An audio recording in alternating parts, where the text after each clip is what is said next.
Okay, I'm going to demonstrate the currant scones. Excuse me. I have my mise en place ready.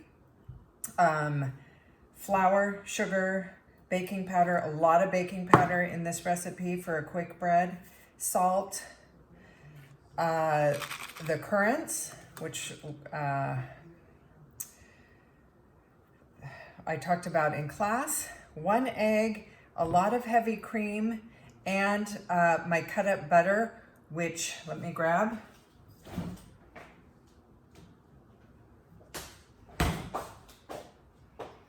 My 4 ounces of butter already cut up and kept nice and cold in the refrigerator until I'm ready to start the recipe. So let me get all of this out of the way, and I'm going to show you the mixer.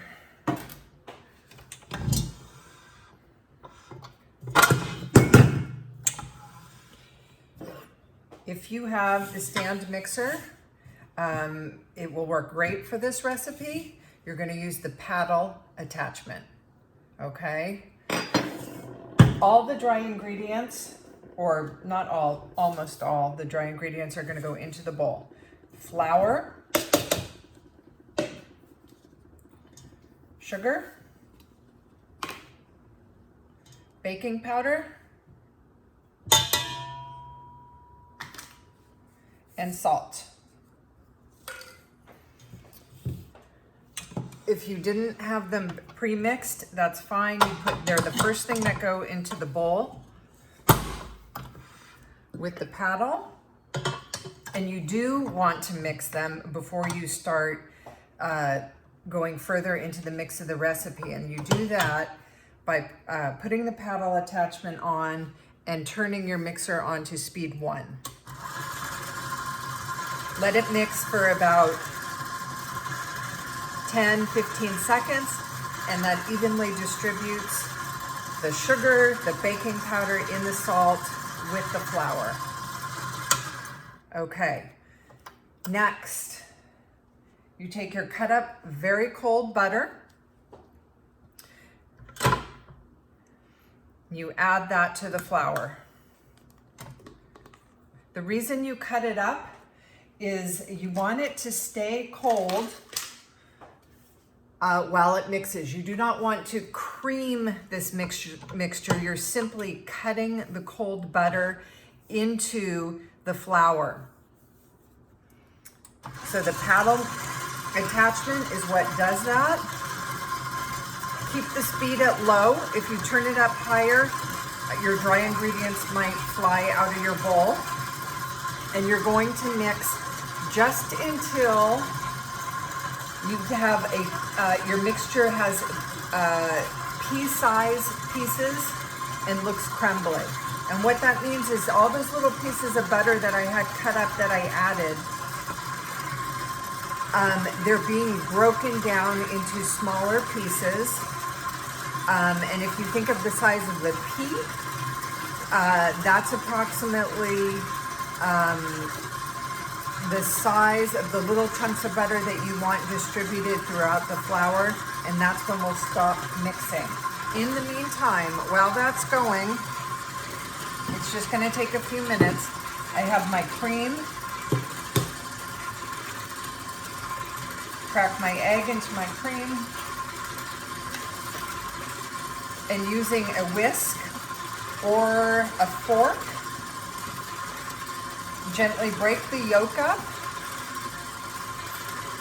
and carefully, depending on what size container you're using, you don't want to spill your cream, but you want to distribute that egg within the cream.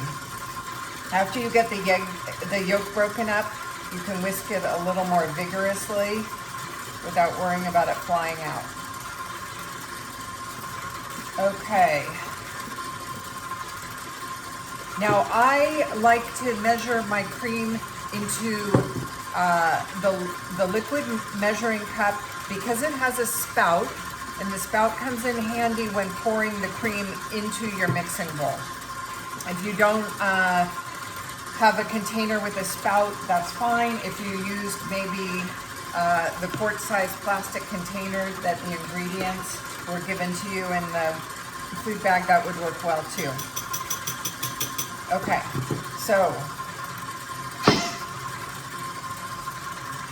I'm going to turn this up to the next speed. It's almost finished mixing.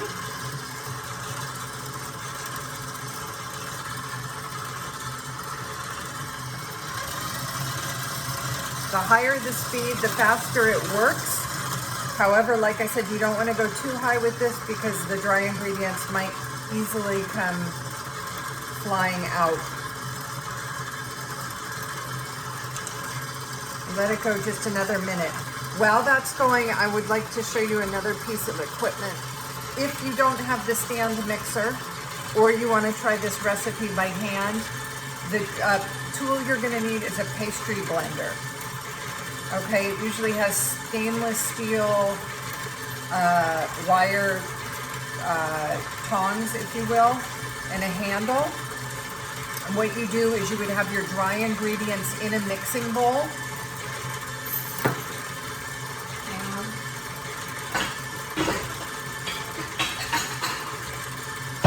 Okay, so say your dry ingredients were in here, your flour and your sugar.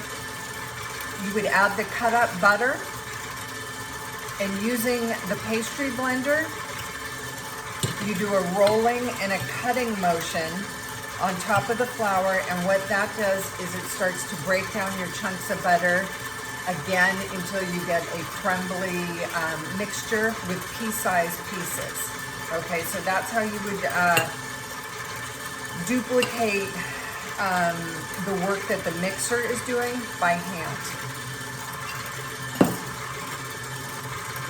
Okay, so let me see if I can show you this.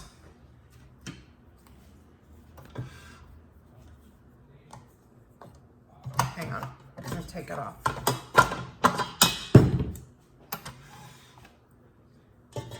Okay, I don't know if you guys can see in here, it's a very dry, crumbly mixture, and I still see larger chunks, and that's my pieces of butter.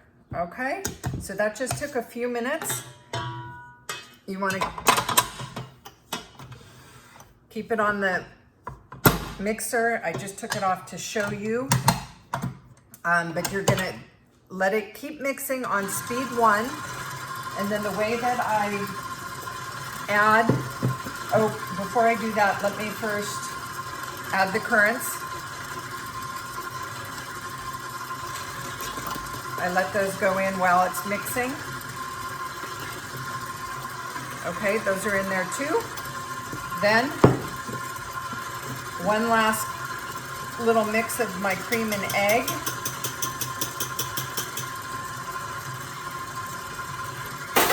While the mixer is going on speed 1, I'm gonna try to do this so you can see. Again, using the liquid measuring cup with the spout, I pour my cream in. I'm trying to aim it so it goes in between the side of the bowl and the paddle attachment. Now, as it goes, what I want it to do is I want the liquid to get into the bottom of the bowl to pick up all the dry ingredients that are left in the bottom.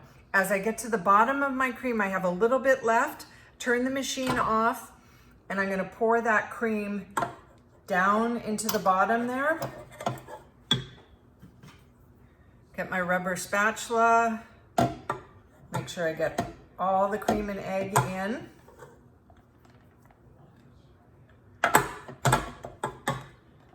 Then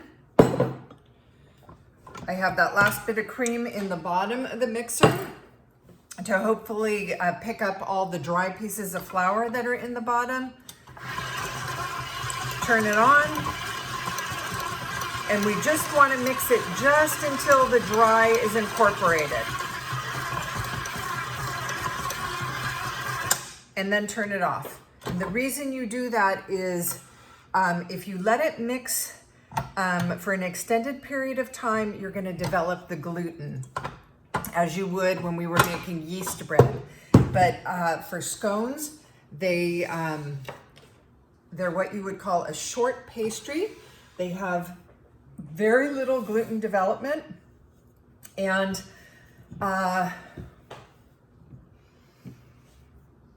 so in order to achieve that, as soon as the dry ingredients are incorporated, stop mixing. Okay, so now I'm going to show you how to roll out your dough. Because this is a quick bread, it does not need to ferment or proof. Get all the dough off the paddle. And I'm going to show you how to roll it out. Okay.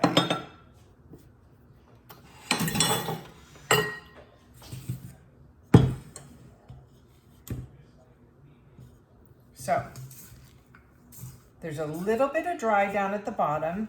Using my hand, I am going to just kind of bring it all together, if you will. Then turn it out onto my work surface, where I'm going to give it a quick knead just to bring it together into a smooth dough. So this dough should not be sticky. It should be a little bit crumbly at this point. Again, I don't want to develop the gluten. Therefore, I don't want to work the dough a lot. So I'm just doing this in order to bring it together. As you can see, I move it around. I find all the crumbs on my work surface. As I roll the dough on top of the dry crumbs, it kind of just like glue picks it all up. So as soon as I have, I'll show you. There you have it. Okay, nice smooth piece of dough. Flatten it out and give yourself a little head start before you start working with the rolling pin. As you work your dough, it's going to get a little bit sticky on your work surface. So have some extra flour on hand to dust. Dust underneath, dust on top. You don't want to work a lot of extra flour in. Get it about like that. Your rolling pin.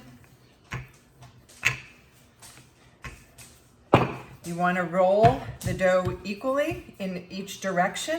Remember, so we're always turning about a quarter of a turn. And then like so.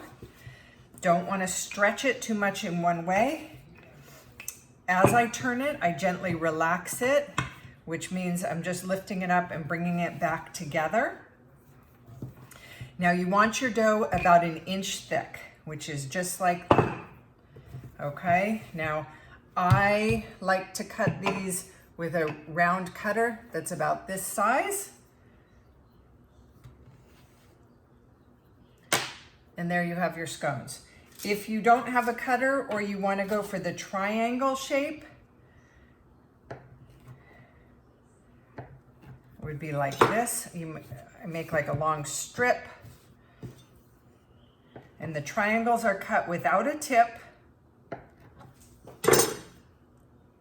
like that. Okay, so same thickness, just a different shape. But you have your choice, round or triangles. And now this is going to sit for about 30 minutes to rest before you egg wash and bake.